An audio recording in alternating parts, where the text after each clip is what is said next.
என் அன்பு பிள்ளையே, என் கண்மணியே, ஏன் இப்படி உடஞ்சு போய் உட்கார்ந்திருக்கிறாய்?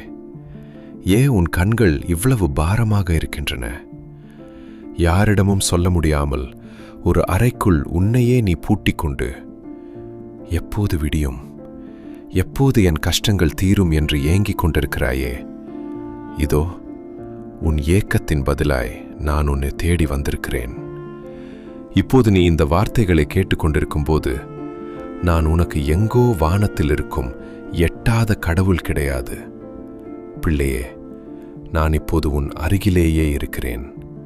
உனக்கு மிக நெருக்கமாக, உன் மூச்சு காற்றை விட பக்கத்தில் உனக்கு அடுத்தபடியாகவே நின்று கொண்டிருக்கிறேன். என் கரம் உன் தோள் மேல் இருக்கிறது. பயப்படாதே, அழாதே. உன் அழுகை சத்தம் என் இதயத்தை துளைக்கிறது.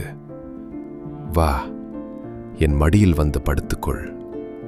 நீ சுமந்து கொண்டிருக்கும் இந்த உலகத்தின் பாரத்தை அப்படியே கீழே இறக்கி வைத்துவிட்டு ஒரு சிறு குழந்தையாய் என் மடியில் சாய்ந்து கொள்.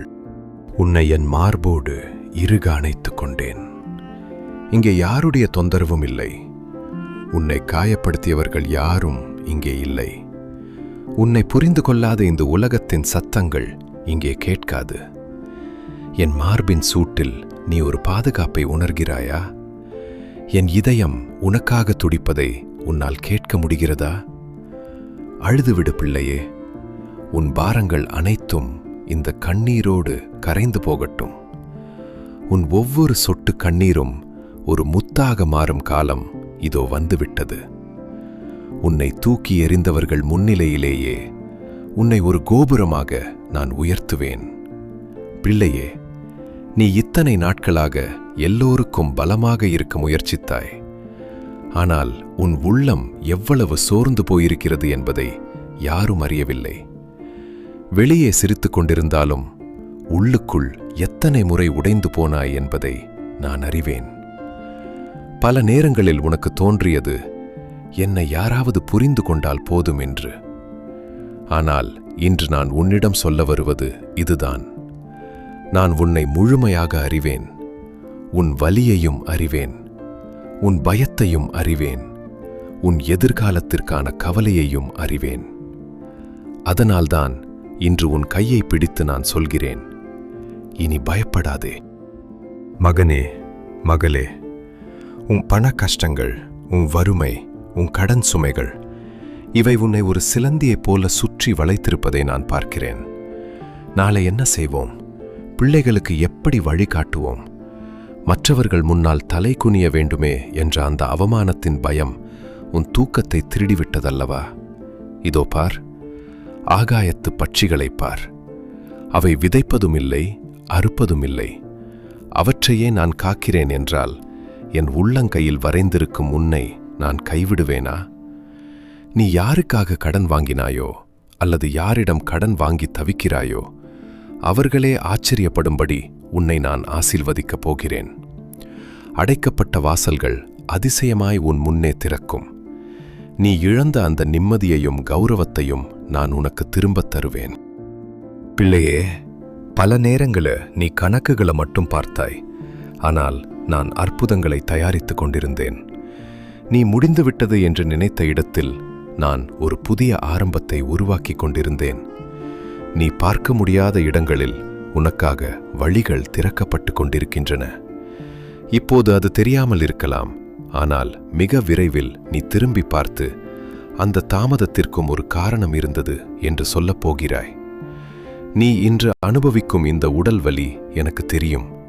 உன் ஆரோக்கியம் உன்னை கைவிட்டது போல தோன்றலாம். ஒவ்வொரு நாளும் ஒரு புதிய வலியோடு நீ எழுவது எவ்வளவு வேதனையானது என்று நான் அறிவேன். உனக்கு வந்திருக்கும் அந்த நோய் உன்னை முடித்து விடாது. உன் ஒவ்வொரு காயத்தின் மேலும், உன் ஒவ்வொரு வலியின் மேலும் என் குணமாக்கும் கரத்தை வைக்கிறேன். உன் உடல் இன்று முதல் புது பலன் அடையும். என் தழும்புகளால் நீ குணமாகிறாய். விசுவாசத்தோடு இரு. மனிதர்கள் உன்னை ஏமாற்றிய போது உன் நெஞ்சில் ஏற்பட்ட அந்த விரிசல் எனக்கு தெரியும்.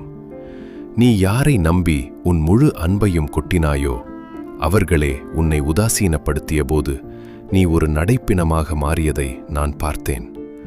ஆனால் நீ இப்போது ஒரு குகைக்குள் இல்லை, ஒரு சுரங்கப் பாதையில் இருக்கிறாய். இருள் அதிகமாக இருக்கிறது என்றால் வெளிச்சம் மிக அருகில் இருக்கிறது என்று அர்த்தம். உன் கைகளை பிடித்துக்கொண்டு நான் உன்னோடு நடக்கிறேன். நீ இடராதபடி உன்னை என் கரங்களில் ஏந்திக் கொள்கிறேன். இனி நீ தனிமை கிடையாது. இந்த உலகம் உன்னை மறந்தாலும் நான் உன்னை மறக்கவே மாட்டேன்.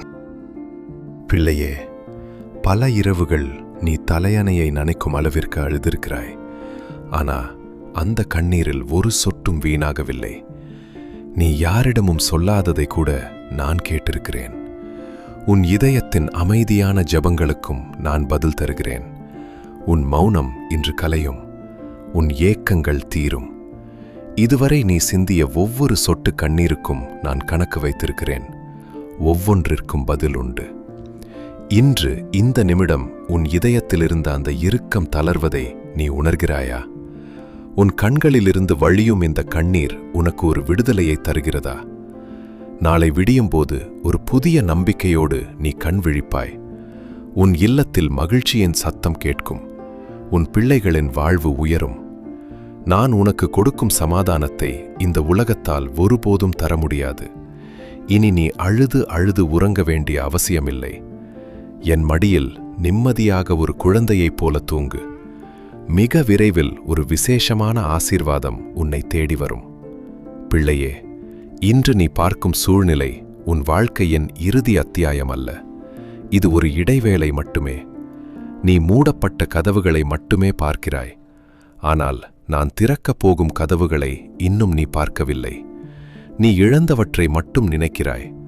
ஆனால் நான் கொடுக்கப் போகும் ஆசீர்வாதங்களை இன்னும் நீ அறியவில்லை. அதனால்தான் இன்று நான் சொல்கிறேன், நம்பிக்கையை விடாதே. உன் நேரம் நெருங்கிக் கொண்டிருக்கிறது.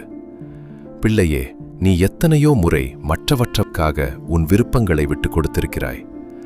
ஆனால் இன்று நீ ஒரு இக்கட்டான நிலையில் இருக்கும்போது உன்னை திரும்பி பார்க்க ஒருவரும் இல்லையே என்று நீ கலங்குகிறாய். உன்னால் என்ன சாதிக்க முடியும் என்று உலகம் உன்னை தாழ்த்தி பேசும்போது நீ உனக்குள்ளேயே சுருங்கி போகிறாய். ஆனால் உன்னை தகுதியற்றவன் என்று சொன்னவர்கள் முன்னிலையில் உன்னை நான் மகுடம் சூட்டப் போகிறேன். அவர்கள் உன் முகத்தை பார்த்து மதிப்பிடுவார்கள். ஆனால் நான் உன் இதயத்தை பார்த்து உன்னை நேசிக்கிறேன். உன் அமைதியை அவர்கள் பலவீனம் என்று நினைத்தார்கள். ஆனால் அதுதான் உன் பலம் என்பதை நான் நிரூபிப்பேன். உன்னை ஒதுக்கியவர்கள் உன் உயர்வை பார்த்து ஆச்சரியப்படும் காலம் வந்துவிட்டது. இனி நீ குனிய வேண்டிய அவசியமில்லை. சந்தோஷமாயிரு பிள்ளையே. இன்று உன் வாழ்வின் வசந்த காலம் ஆரம்பம். இந்த வார்த்தைகள் உன் ஆத்துமாவிற்கு ஒரு மருந்தாக அமையட்டும். உன் கண்ணீரை துடைத்துவிட்டு எழுந்து வா. உன் தேவன் நான் உன்னோடு இருக்கிறேன். பிள்ளையே, என் அன்பு உன் இதயத்தை தொட்டிருந்தால் ஆமென் என்று கமெண்டில் எழுதிவிட்டு செல். இந்த செய்தியை கேட்க வேண்டிய ஒருவர் உன் நினைவுக்கு வந்தால் இந்த வார்த்தைகள் அவர்களையும் சென்றடையட்டும். நான் உன்னோடு இருக்கிறேன். ஆமென், ஆமென், ஆமென்.